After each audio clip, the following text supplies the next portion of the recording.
जिनेन्द्र वन्दे तु सर्वसिद्धे ध्रुवममलमणोवमं गदिं पते वोच्छामि समयपाहुड मृण्मो सुध केवली बणिदम। पंच परमेष्ठी भगवान की जय हो। समयसार जी महान ग्रंथादिराज का सर्व विशुद्ध ज्ञानाधिकार चल रहा है। वर्णन चल रहा है जीव का जो स्वभाव है, जीव का जो लक्षण है, ज्ञान दर्शन से युक्त होना, जिसे आचार्य भगवान उमा स्वामी महाराज जी ने कहा उपयोगो लक्षणम, उपयोग ही जीव का लक्षण है। फिर आगे सद्विविधोष्ट चतुर्भेद है, वह उपयोग ज्ञानोपयोग और दर्शनोपयोग की अपेक्षा से दो भेद वाला है। उसमें भी विशेष रूप से जीव की जहाँ पर बात आती है उसे ज्ञायक स्वभावी कहा जाता है। तो ज्ञान की अपेक्षा से यहाँ पर चर्चा चल रही है। जीव का स्वभाव, जीव का लक्षण चेतनता से, ज्ञान से युक्त ज्ञायक स्वभावी होना है। अन्य जितने भी परद्रव्य हैं, पंचेंद्रिय के विषय हैं, अन्य पर पदार्थ हैं, उनमें ज्ञान गुण नहीं पाया जाता, इसलिए ज्ञान भिन्न है और अन्य पंचेंद्रिय के विषय अलग हैं। पिछली ज्ञानशाला की कक्षा में हमने शब्द की अपेक्षा से चर्चा की। शब्द जो है पौद्गलिक है, तो शब्द ज्ञान कैसे हो सकते हैं या शब्दों में ज्ञान कैसे हो सकता है। ठीक उसी प्रकार शास्त्र ये भी पौद्गलिक हैं, ये भी पुद्गल वर्गणाओं से मिलकर के बने हुए हैं। इसी तरह रूप अर्थात जो हमें दिखाई देता है अथवा इसके अलावा जो वर्ण आदि हैं, इस तरह चार गाथाओं की चर्चा हमने वहाँ पर पहले कर ली थी और उनमें हमने यह समझा था ज्ञान भिन्न है और ये शब्द शास्त्र आदि भिन्न हैं। आइए आज की इस कक्षा में हम आगे की चार गाथाएं पढ़ते हैं, जिसमें सबसे पहले गंध की चर्चा आचार्य भगवान कर रहे हैं। गंधोणाणं नहवदि जम्हा गंधोणयाण दे किंची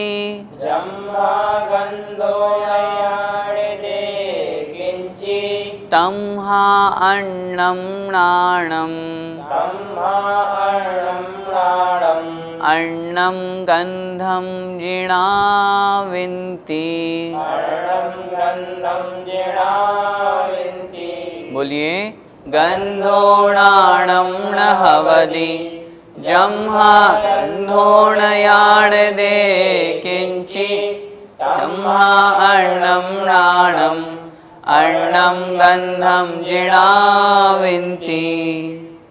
अर्थ देखें, गंधोणाणं नहवदि, गंधो अर्थात गंध, नाणम अर्थात ज्ञान, नहवदि नहीं होता है।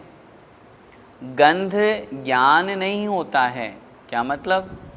गंध जो है ये अचेतन पुद्गल पदार्थ का विषय है, ज्ञान आत्म जीव द्रव्य का विषय है, जीव द्रव्य का गुण है, इसलिए गंध ज्ञान नहीं होता है।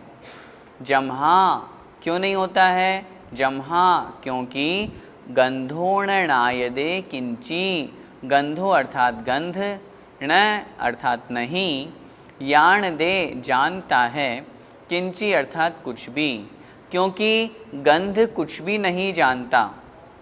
ज्ञान का क्या स्वभाव होता है? ज्ञान का स्वभाव होता है जानना। क्या गंध जानता है? उत्तर मिलेगा नहीं जानता। जैसे घ्राण इंद्रिय के दो विषय हैं, सुगंध और दुर्गंध। तो जो सुगंध है वो किसी पदार्थ को जानता है अथवा दुर्गंध किसी पदार्थ को जानता है? उत्तर मिलेगा नहीं। वह तो उस पुद्गल का गुण है, घ्राण इंद्रिय के विषय हैं वो तो घ्राण इंद्रिय का विषय अलग बात है, ज्ञान अलग बात है, क्योंकि ज्ञान चेतन का गुण है, गंध अचेतन का गुण है। इसलिए यहाँ पर आचार्य भगवान कह रहे हैं गंधोणाणम नहवदि, अर्थात गंध ज्ञान नहीं होता है, क्योंकि गंधोणनायदे किंची, क्योंकि गंध तो कुछ भी नहीं जानता है। तम्हा इसलिए, अन्नम नाणम ज्ञान अन्य है, भिन्न है, अन्नम गंधम और गंध भी अन्य है, भिन्न है, दोनों एक नहीं है। हम दोनों का एक स्वरूप नहीं बना सकते कि ज्ञान और गंध एक ही बात है। गंध अलग चीज़, ज्ञान अलग चीज़। ऐसा जिणा विनती, जिनेन्द्र देव, विनती मतलब कहते हैं, ऐसा जिनेन्द्र देव ने उपदेश दिया है कि ज्ञान अलग है और गंध अलग है। क्यों कहा ऐसा? क्योंकि ज्ञान आत्मा का गुण है, चेतन का गुण है, और जो गंध है वो अचेतन पुद्गल का गुण, पुद्गल का विषय कहा गया है। इस कारण से दोनों भिन्न भिन्न हैं।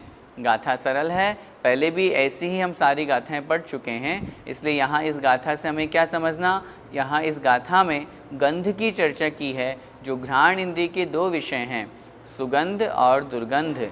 उन दोनों गंधों की अपेक्षा से यहाँ आचार्य भगवान कह रहे हैं गंध अलग है और ज्ञान अलग है।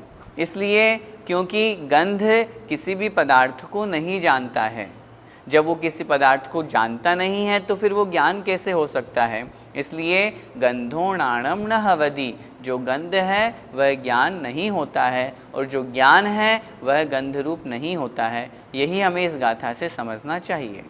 गाथा का भावार्थ, गंध और ज्ञान एक नहीं है, क्योंकि गंध कुछ भी नहीं जानता, इसलिए ज्ञान भिन्न वस्तु है और गंध उससे भिन्न वस्तु है, ऐसा जिन भगवान कहते हैं। गाथा का पद्यानुवाद पढ़ते हैं।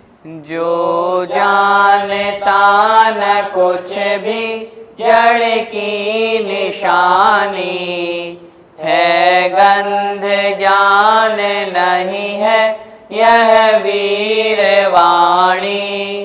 हो गंध गंध भर ही यह गंध गाथा, हो ज्ञान ज्ञान ध्रुव जीवन संग नाता।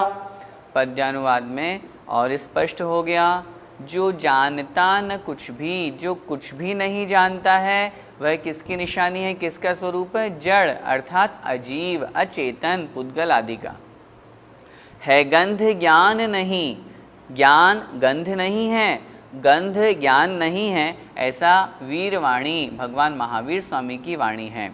इसलिए कह रहे हैं गंध गंध हो भर ही यह गंध गाथा, अर्थात गंध गंध ही होता है। और आगे की पंक्ति में कह रहे हैं ज्ञान ज्ञान ही होता है, जो कि हमेशा ध्रुव शाश्वत है, जीवन संग नाता, हमेशा इस जीव के साथ में जुड़ा हुआ है, वह ज्ञान है।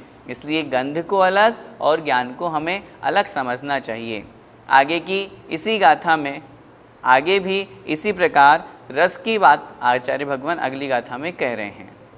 णरसो दुहो दिणाणम, रसो दिहो दिणाणम, जम्हा दुरसो अचेदनो नित्यम, जम्मा दुरसो अचेदनो नित्यम, तम्हा अन्नम नाणम, तम्हा अन्नम नाणम, रसम च अन्नम जिणाविन्ति। रसं च अन्नं जिणाविन्ति। बोलिए, न रसो दुहो दिणाणम, जम्हा दुरसो अचेदनो नित्यम, तम्हा अन्नम नाणम, रसम च अन्नम जिणाविन्ति। अर्थ देखें, न रसो दुहो दिणाणम, न मतलब नहीं, रसो अर्थात रस, दु मतलब और या परंतु, होदी मतलब होता है, नाणम अर्थात ज्ञान। जो ज्ञान है वह रस नहीं होता है, अथवा यूं भी कह सकते हैं जो रस है वह ज्ञान नहीं होता है। जम्हा क्योंकि, दुरसो अचेदनो नित्यम, जो रस है वह तो अचेदनो नित्यम, नित्य हमेशा अचेतन कहा गया है। क्या मतलब? जो रस है वो किसका गुण है, किसका स्वरूप है? तो उत्तर मिलेगा पुद्गल का। पुद्गल का क्या लक्षण कहा गया? स्पर्श रस गंध वर्णवंतः पुद्गलाः। जो स्पर्श रस गंध और वर्ण वाले होते हैं वे पुद्गल कहलाते हैं। यहाँ रस की बात चल रही है तो रस का तात्पर्य खट्टा, मीठा, कड़वा, चरपरा और कषायला। ये जो 5 प्रकार के रस कहे गए हैं, ये किसके गुण हैं? उत्तर में लेंगे पुद्गल के गुण हैं, मूर्तिक है, अचेतन है। इसलिए आचार्य भगवान यहाँ कह रहे हैं अचेतनो नित्यम रसो। जो रस है वो नित्य हमेशा अचेतन है। देखिए कितनी बड़ी बात है।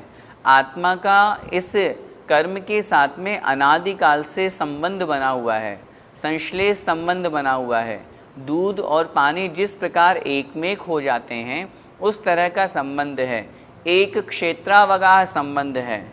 जिस प्रदेश पर आत्मा है उसी प्रदेश पर कर्म भी है, लेकिन फिर भी शाश्वत सत्य यही है, जीव जीव है, कर्म कर्म है, दोनों भिन्न भिन्न हैं। कर्म जो है वो कार्मण वर्गणाओं का समूह ही कर्म रूप परिणत होता है। कार्मण वर्गणा क्या है? पुद्गल है, और पुद्गल में स्पर्श रस गंध वर्ण पाया जाता है। तो कार्मण वर्गणा जो कर्म रूप में परिणत हुई है, ऐसे कर्म भी आत्मा के साथ में अनादिकाल से रहने के बावजूद भी कभी भी आत्मा रस रूप परिणत नहीं हुआ। कभी भी आत्मा का जो चेतन गुण है वो अचेतन नहीं बना, और जो कर्म का अचेतन गुण है आत्मा के साथ में अनादिकाल से रहने पर भी वह अचेतन कभी चेतन नहीं बना। इसलिए आचार्य भगवान यहाँ पर कह रहे हैं अचेतनो नित्यम रसो।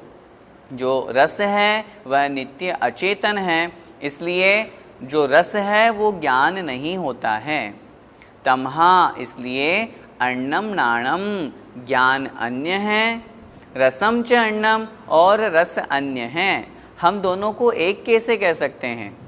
जो अन्य संप्रदाय अथवा मतों की मान्यता है कि पंचेंद्रिय के जो विषय हैं ये आत्मा की ही तो हैं, आत्मा ही तो करता है, उसी बात को भिन्न प्रकट करने के लिए आचार्य भगवान ये कह रहे हैं आत्मा अर्थात आत्मा का जो स्वरूप है, ज्ञान है, वो भिन्न है, और जो अन्य अचेतन पदार्थों का जो गुण विषय है, ऐसे जो रस आदि हैं वो भिन्न हैं। ऐसा जिणाविंती जिनेंद्र भगवान कहते हैं। गाथा सरल है, इसमें रस की चर्चा की है, स्पष्ट है अर्थ। कह रहे हैं रसोण होदिणाणम, अर्थात रस ज्ञान नहीं होता है, क्योंकि रस तो हमेशा अचेतन कहा गया है और ज्ञान चेतन कहा गया है। तो जब ज्ञान चेतन है, रस अचेतन है, तो फिर दोनों एक कैसे हो सकते हैं? दोनों भिन्न भिन्न है। इसीलिए कह रहे हैं अन्नम नाणम रसम च अन्नम, ज्ञान अन्य है और रस भी अन्य है। इस प्रकार जिनेंद्र भगवान रस के विषय में यह उपदेश देते हैं, ज्ञान अलग रस अलग। गाथा का भावार्थ देखें, रस और ज्ञान एक नहीं है, क्योंकि रस नित्य अचेतन है, इसलिए ज्ञान भिन्न वस्तु है और रस उससे भिन्न वस्तु है, ऐसा जिन भगवान कहते हैं। पद्यानुवाद देखें। ना जानता रस कभी रस को यतः है, होता न ज्ञान रस वो रस ही अतः है ज्ञान भिन्न रस भिन्न निरे निरे है, ऐसा कहे जिन हुए अघ से परे है। अब रस के बाद में स्पर्श की बात आचार्य भगवान अगली गाथा में कह रहे हैं कि ज्ञान अलग है, स्पर्श अलग है। आइए हम उस गाथा को भी पढ़ते हैं। फासोणाणं न हवदि, फासोणाणं न हवदि, जम्हा फासोणयाण दे किंची, जम्हा फासोणयाण दे किंची, तम्हा अन्नं नाणं, तम्हा अन्नं नाणं, अन्नं फासं जिणाविन्ति, अन्नं फासं जिणाविन्ति। बोलिए। फासोणाणं न हवदि, जम्हा फासोणयाण दे किंची, तम्हा अन्नं नाणं, अन्नं फासं जिणाविन्ति। अर्थ देखते हैं। फासोणाणं न हवदि, फासो अर्थात स्पर्श, णाणम न हवदि ज्ञान नहीं होता है, अर्थात स्पर्श अलग और ज्ञान अलग। जम्हा क्योंकि, फासो न याणदे किंची, फासो मतलब स्पर्श, न याणदे नहीं जानता है, किंची अर्थात कुछ भी। क्योंकि ज्ञान का जो स्वभाव है या ज्ञान का जो कार्य है वह है जानना। स्पर्श का स्वभाव क्या है, स्पर्श का कार्य क्या है, स्पर्श करना। तो जब स्पर्श का कार्य स्पर्श करना है तो वह जानता कहाँ है, जानना तो ज्ञान का कार्य है, इसलिए स्पर्श जो है वो ज्ञान नहीं हो सकता। इसलिए नहीं हो सकता क्योंकि स्पर्श तो कुछ भी नहीं जानता। क्या मतलब, जैसे स्पर्शन इंद्रिय के जो 8 विषय कहे गए हैं, हल्का भारी, रूखा चिकना, कड़ा नरम, ठंडा गरम, ये जो 8 विषय हैं स्पर्शन इंद्रिय के, क्या स्पर्शन इंद्रिय कुछ जानती है, क्या स्पर्श कुछ जानता है? ज्ञान आत्मा के माध्यम से हो रहा है वो अलग बात है।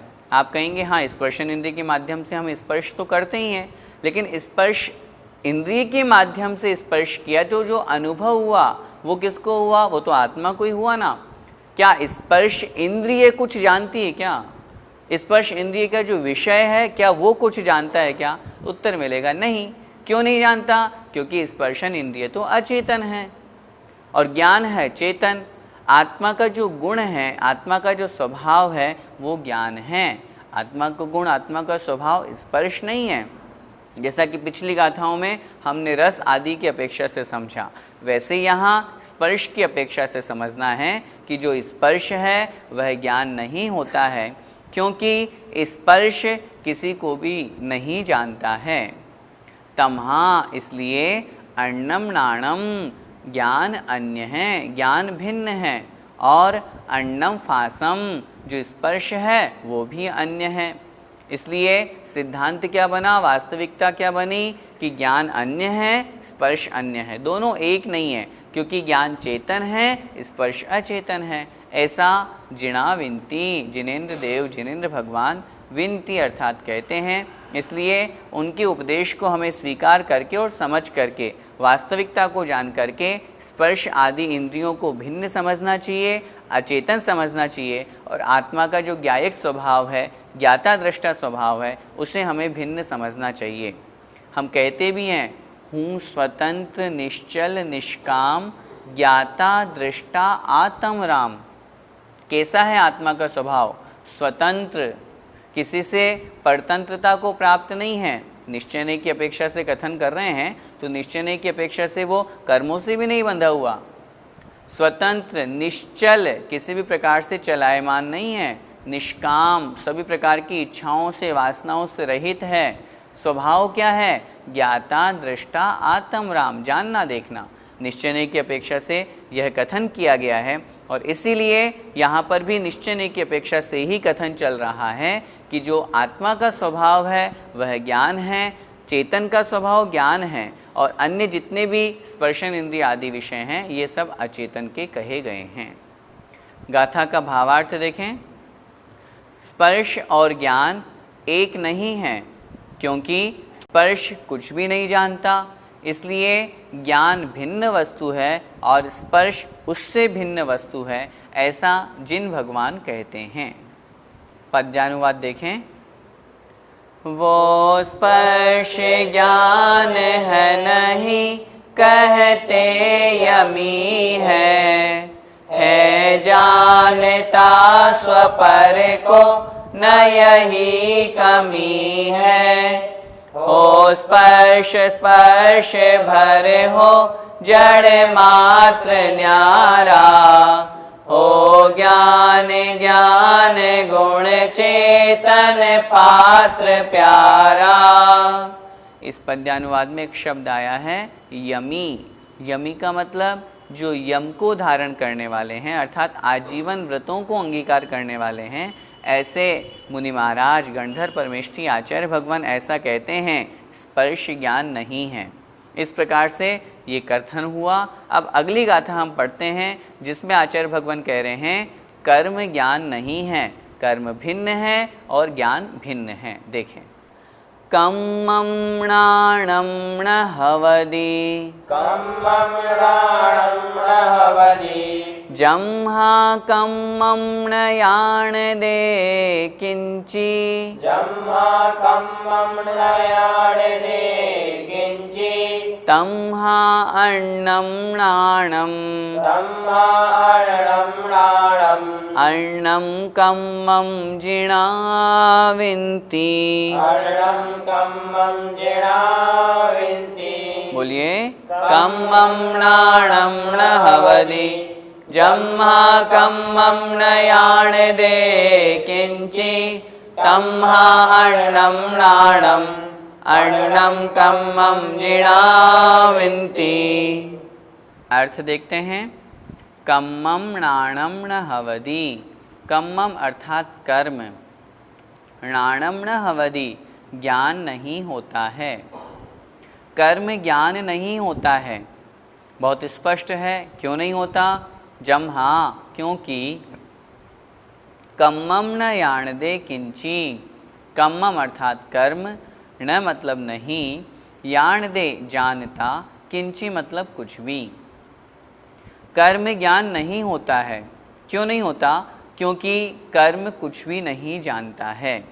तात्पर्य यह है, जानना ज्ञान का कार्य है, आत्मा का स्वभाव है, कर्म का नहीं।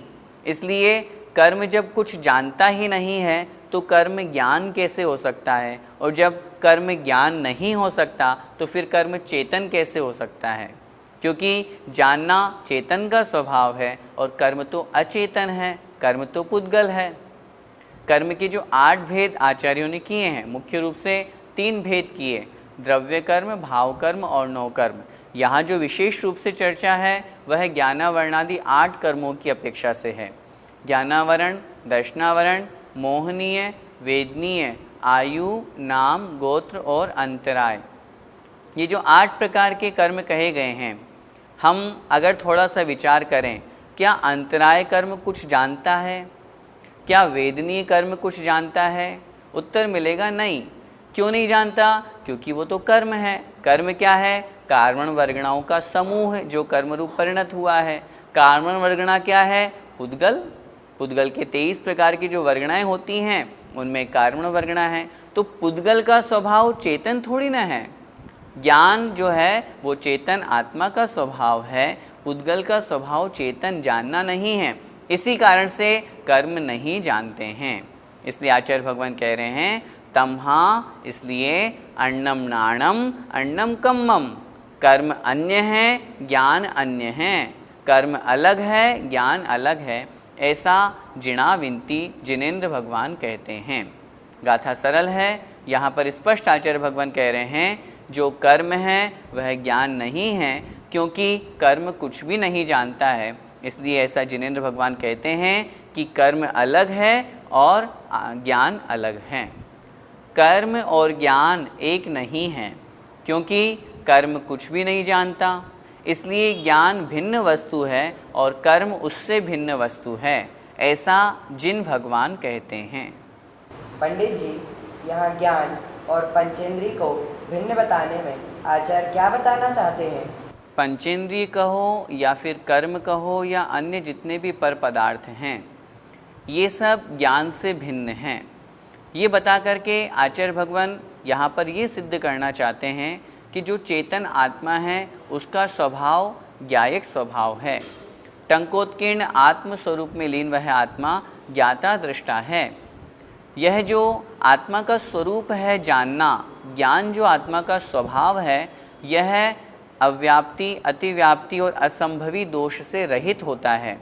क्योंकि जब भी कोई भी लक्षण किया जाता है तो उस लक्षण में कहीं ये 3 दोष तो नहीं लग रहे। उनमें से यहाँ पर आचार्य भगवान इन 2 दोषों की बात करके बता रहे हैं कि ये 2 दोष जो आत्मा का, चेतन का जो स्वभाव है जानना, उसमें ये दोष नहीं लग रहे हैं। अव्याप्ति दोष उसे कहते हैं जो लक्षण में ही नहीं पाया जाए। जो हमने लक्षण बनाया है, लक्षण क्या बनाया? आत्मा ज्ञाता दृष्टा होता है, आत्मा का स्वभाव जानना है। तो अगर इस लक्षण में कोई दोष होगा तो फिर संसार में ऐसा भी कोई आत्मा होना चाहिए जो जानता नहीं हो, जो ज्ञान स्वभाव से रहित हो। लेकिन ऐसा नहीं होता है, ऐसा कोई सा भी आत्मा नहीं है। चेतन ज्ञान से युक्त है, इसलिए यह अव्याप्ति दोष से रहित है। यह लक्षण अतिव्याप्ति दोष से भी रहित है। अतिव्याप्ति दोष किसे कहते हैं? जो लक्षण लक्ष्य को छोड़ करके अलक्ष्य में भी चला जाए। जानना ये चेतन का लक्षण है, चेतन का स्वभाव है। यदि ये चेतन को छोड़ करके अचेतन में भी चला जाए, अचेतन से तात्पर्य जो भी हम पढ़ रहे हैं, स्पर्श, रस, गंध, वर्ण, शब्द, शास्त्र, कर्म, ये सब अचेतन हैं। अगर ज्ञान अचेतन में भी प्रयुक्त हो जाएगा तो फिर यहाँ पर जो चेतन ज्ञान आत्मा का जो स्वभाव है वह उसमें अतिव्याप्ति दूषण आ जाएगा। लेकिन वह अव्याप्ति, अतिव्याप्ति इन सभी दोषों से रहित है। इसीलिए आचार्य भगवान यहाँ एक एक इंद्रिय को, एक एक अन्य पर पदार्थ को, एक एक अन्य अचेतन पदार्थ का नाम लेकर के कह रहे हैं, भैया इनमें ज्ञान नहीं है। क्यों नहीं है? क्योंकि ये अचेतन है। यही बात हमें स्पष्ट रूप से समझनी चाहिए। आत्मा अर्थात चेतन का जो स्वभाव है वह ज्ञान है, और अन्य जितने भी पर पदार्थ हैं उनका जो विषय है वो ज्ञान नहीं है। अपने अपने अनुसार पौद्गलिक उनके विषय कहे गए हैं। पद्यानुवाद देखें। ना कर्म जान सकता कुछ भी अतः है, वो कर्म ज्ञान नहीं हो सकता अतः है।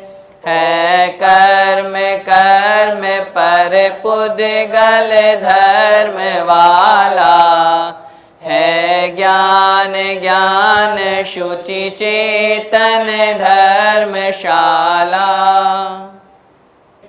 जय जिनेन्द्र। इस कार्यक्रम के पुण्यार्जक हैं मानक चंद, कमला देवी, राकेश कुमार नीतू, ऋषभ सौम्या एवं Ayushi Musharaf, B123 city colony Jaipur, Premchand Vijay Lakshmi Ajmera Jaipur, Ashok Rajlakshmi Pandya Jaipur, Sunil Renu Kasliwal New Delhi. Shri Parasnath re rolling mills limited, Durgapur 1, Bardhaman Paschim Bengal. Amita Jain, wife of Anil Kumar Jain, Sangeeta Jain, wife of Vipin Kumar Jain, Kalpana wife of Anil Pannalal ji Dahale, Shweta wife of Swapnil Anil Dahale, Pranila wife of Neeraj Subhash ji Palsapure, Tanish Shreya Kshitij, Peshwe plot Yavatmal Maharashtra. Sunil Kantilal Jain, Sushma Sunil Jain, Sujit Sunil Jain, 1 Shanti apartment, plot number 184 N5, Savarkar Nagar, Aurangabad Maharashtra.